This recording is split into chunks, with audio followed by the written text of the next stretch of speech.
Keep seeing charges on your bank statement and wondering, what is this? Why does Apple keep charging me? $9.99, $14.99, even $29.99. Don't worry, it's actually pretty common. In today's video, I'm going to show you exactly how to find out what the charge is, how to stop it from happening again, and most importantly, how to get your money refunded back. This is the Fix Desk. Let's fix it.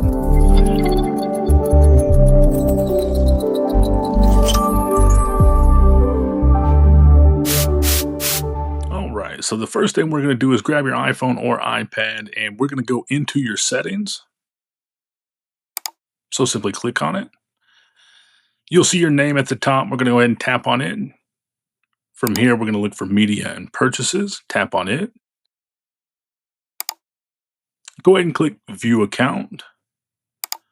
Now, it may ask you for your Face ID, Touch ID, or password. Go ahead and authenticate, but once you do, you'll see your account settings. We're going to look for purchase history and tap it. Once this page loads, you'll see all your purchases within the last 90 days. At the top, there's a filter you can adjust by tapping on it and selecting the range that you'd prefer.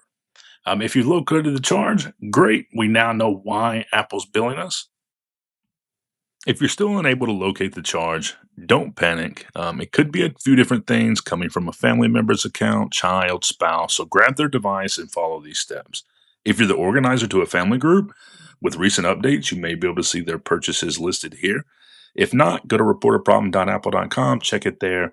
If we still can't find it, go ahead, contact Apple.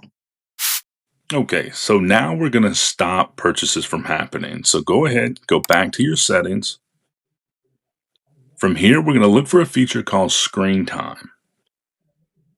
Tap on it. It's an amazing feature. You can control just about anything, but what we're looking for is content privacy restrictions. You're going to tap on it and make sure that it's toggled to green at the top.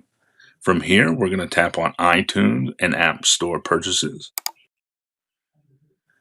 And you're going to look for in-app purchases, click it, and change it from allow to do not allow. This is going to prevent any future charges from happening, but any subscriptions that you may currently have, like iCloud, for example, it will continue to bill you. If you want to make a new purchase, you will have to go and turn this feature off, so keep that in mind. Okay, now the best part. How do we get our money back?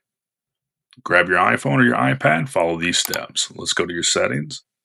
You also can go to reportaproblem.apple.com directly, request a refund there. But we know how to get to our purchase history, so we're going to follow those steps again. Go ahead, tap on your name at the top of the screen. Once the page loads, we're going to look for media and purchases. Tap on it.